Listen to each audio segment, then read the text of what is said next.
आपके हार का जब क्या कहा था उसमें, एंटनी रिपोर्ट में क्या कहा था कि कांग्रेस की हार की बिल्कुल पढ़ी, तभी मैंने उसका जिक्र किया। एंटनी रिपोर्ट ये कहती है कि आपकी हार का सबसे बड़ा कारण तुष्टीकरण, झूठ फैलाया था।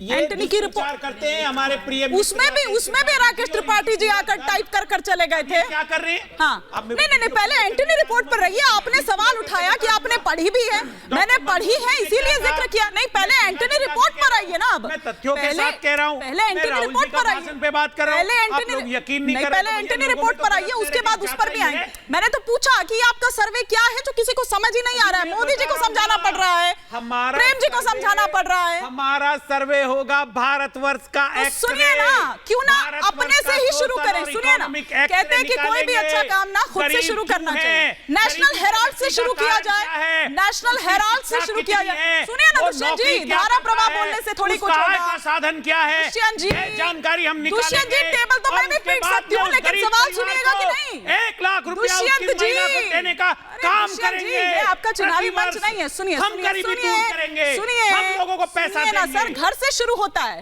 तो एक काम करिए ना कि ये जो आपका वेल्थ रीडिस्ट्रीब्यूशन है, क्यों ना घर से ही शुरू करें, क्यों ना नेशनल हेराल्ड से शुरू करें। क्यों केस लड़ रहे हैं सर? मत लड़िए, दे दीजिए ना।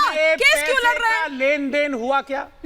नेशनल हेराल्ड की जिस कंपनी की बात कर रहे हो, वो आर्टिकल 25 के तहत बनी है। अच्छा। जिससे कोई उसका डायरेक्टर निजी लाभ नहीं ले सकता। वो भी एक तरीके का दुष्प्रचार है। अच्छा, भारतीय जनता पार्टी की पूरी कैंपेनिंग दुष्प्रचार पर टिकी है। ये मैं भारत के प्यारे वासियों को बताना चाहता हूं। इनके झांसे में बताइए भाइयों बहनों, बेल बॉन्ड भर करके रिहा है। इंडिया अलायंस की सरकार बनाओ, प्रत्येक महिला बेल बॉन्ड भर करके रिहा है कोर्ट से। आप कोर्ट से बेल बॉन्ड भर करके स्टैंड अप कॉमेडी शुरू कर दी है दुष्यंत जी ने। हाँ दुष्यंत जी, ये सच्चाई है, ये लोगों तक अपनी बात पहुंचाने तो बताइए ना कि जमानत पर रहा है, ये भी तो बताइए। कोई बात नहीं है। ममता जी, केजरीवाल जी, वो एंटनी रिपोर्ट का कह तो दिया उन्होंने। इंसुलिन बंद कर दी इन्होंने। अरे अब केजरीवाल जी पर आ गए। अब केजरीवाल जी की बड़ी चिंता हो रही है अब आपको। हाँ, उनके इंसुलिन है, लोकतंत्र में बातचीत से बात होती है। नहीं, पर सुनिए तो सही, लगता है कि आपने अपडेट लिया नहीं है। हाँ। इंसुलिन मिल गई है अब, पर चलिए आप चिंता जता रहे हैं तो अच्छी खबर संदिग्ध है अभी। अच्छा, वो भी वो भी भ्रम फैला रहे हैं। ममता जी क्यों कर रही हैं आप इस तरह से? चल रहा है, कभी डिब्बे पर नजर मारती हैं, कभी इंसुलिन नहीं देती हैं, और आप भ्रम फैला रही हैं कि इंसुलिन मिल गई। अरे आलू की सब्जी और पूरी खा ली। ठीक है, आलू पूरी, आम, केला, इंसुलिन। जी मानी जी, मैं क्विक रिएक्शन, फिर मैं प्रेम जी और दीपक जी का रुख करूंगी। मैं बोल रही हूँ कि कांग्रेस वालों को अपने सोर्स बदल देने। कॉमेडी अच्छी कर रहे हैं आजकल दुष्यंत जी, लगता है बहुत वक्त मिल रहा है आपको, इत्मीनान मिल रहा है। इन्होंने पेट में दर्द करा दिया है और इनको अपने सोर्स बदलने चाहिए, पहली बात। दूसरी बात, मैं कहती हूँ नेशनल हेराल्ड का तो वेल्थ डिस्ट्रीब्यूट करें, उसके अलावा राजीव गांधी फाउंडेशन की भी करें, जहां पर चाइना से भी इन्होंने चंदा ले लिया था।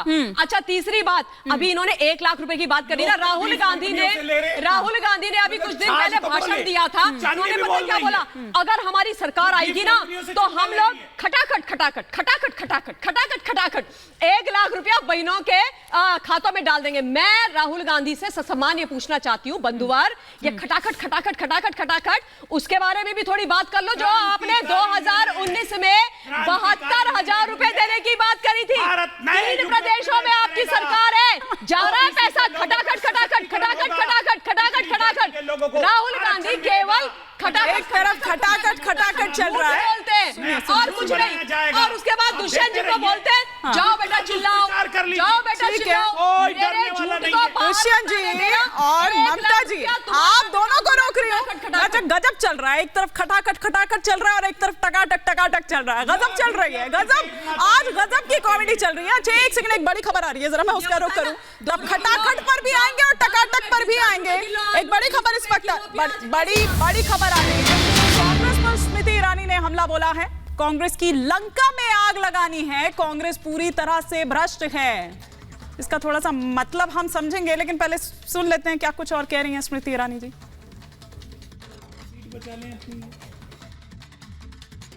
मोदी का हनुमान हमको बनना है, नहीं कह रहे?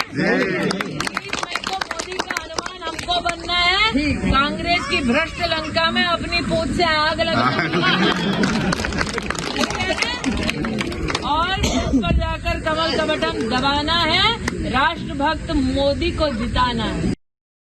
दुष्यंत जी क्विक रिएक्शन दे दीजिए, फिर प्रेम जी का रुख करूं। कितनी है? हाँ। देखिए भारत की, आप कह रहे सीट बचा लें, मैं कह रही हूँ आप तो अनाउंस ही नहीं करते, इतना डर। 4 बंदा सुन रहा है और हमारी आदरणीय बहन स्मृति ईरानी जी मंत्री महोदया सुना रही है, बहुत बहुत धन्यवाद। इसी तरह 4 लोगों को सुनाते रहिए।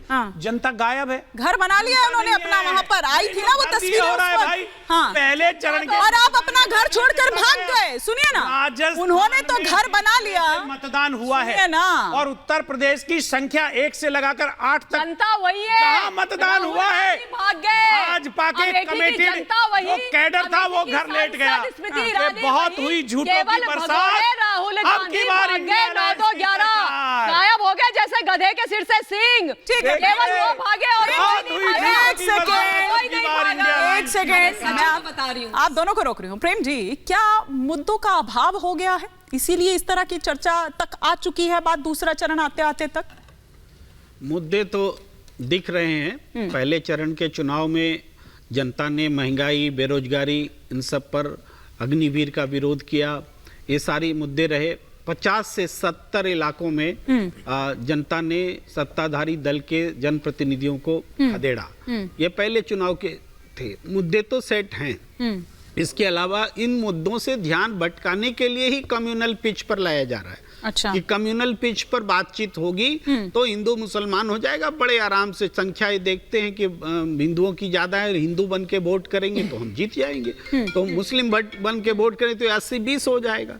तो ये कोशिश पहले भी होती रही है, अभी भी हो रही है, लेकिन ये पहले चरण के चुनाव के बाद ये इंट्रोड्यूस हुआ। आप देखिए ना, 18 साल पहले का बयान और मैनिफेस्टो कांग्रेस का जो आया, उसके 10वें दिन बाद इनको याद आया कि कांग्रेस के मैनिफेस्टो में क्या है और क्या नहीं है। 10 दिन बाद याद आया। खरगे जी ने टाइम तो मांगा है, राकेश त्रिपाठी जी ना पीएम दे रहे हैं क्या टाइम? वो कह रहे हैं कि मैनिफेस्टो समझाना चाह रहे हैं वो पीएम को, मतलब ऐसा भी क्या कि किसी को समझ नहीं? खरगे जी ने, हाँ तभी तो मैं कह रही हूँ, त्रिपाठी जी से पूछ रही हूँ। त्रिपाठी जी और प्रेम जी ने जो बातें कही है, आरोप बड़ा है। ये आत्मघाती कदम हो जाएगा अगर मल्लिकार्जुन खड़गे अगर प्रधानमंत्री जी के पास ये मैनिफेस्टो लेकर के चले गए ना, तो पूरी कांग्रेस के लिए आत्मघाती हो जाएगा, क्योंकि एक बिंदुवार हम बैठे पक्का मैनिफेस्टो ही समझाने जा रहे हैं, ज्वाइन करने तो नहीं जा रहे हैं। 36 के मुस्लिम लीग के मैनिफेस्टो में। जी नहीं वो मैनिफेस्टो हम तो चाहते हैं कि पूरे देश के सामने, ये देश के सामने मैनिफेस्टो लेकर के आ जाए, देश के सामने मैनिफेस्टो के एक बिंदुवार दिखा दे कि कैसे मुस्लिम लीग से आपके मैनिफेस्टो में समानताएं हैं, कैसे आपका खड़गे जी तो तैयार हैं करता हुआ दिखाई दे रहा है कि आपका मैनिफेस्टो, क्या कांग्रेस पार्टी का मैनिफेस्टो ये बता नहीं रहा है, क्या मैनिफेस्टो पर्सनल लॉ बोर्ड को, पर्सनल लॉ कानूनों को इंडोर्स करने की बात नहीं कर रहा है? क्या मैनिफेस्टो आपका आज जिस तरह से मजहबी आरक्षण की तरफ लेकर के जा रहा है, क्या ये मैनिफेस्टो आपका नहीं दिखा रहा है? आपके मैनिफेस्टो से ये मजहबी आरक्षण की, मजहबी तुष्टीकरण की बू आ रही है, जो साफ साफ दिखाई पड़ रही है। इसलिए आपके मैनिफेस्टो को लेकर के आप निश्चित तौर पर जाइए, एक एक छिद्रान्वेषण करने का काम करेंगे। लेकिन ना, जो पहले चरण की बात कर रहे हैं ना, पहले चरण में पूरे देश भर में केवल पश्चिम बंगाल राज्य है जहां वोटिंग परसेंटेज बढ़ा है, क्योंकि भारतीय जनता पार्टी ने ममता बनर्जी के खिलाफ एक जो जन भावनाएं हैं उसको हम बूथों तक लेकर के पहुंचे और इसलिए मतदान प्रतिशत बढ़ा है। बाकी राज्यों में आज विपक्ष पूरी तरह से लाचार दिखाई दे रहा है, इंडी गठबंधन में फूट पड़ गई है। और आज कानपुर में अमिताभ वाजपेयी जो समाजवादी पार्टी के विधायक है ना, उनसे मनमनौवल कर रहे हैं, कांग्रेस पार्टी के आलोक मिश्रा प्रत्याशी मनमनौवल कर रहे हैं कि हमारे प्रस्तावक बन जाइए। यानी इंडिया अलायंस की यह दशा हो गई है कि प्रस्तावक बनने के लिए मनमनौवल करनी पड़ रही है।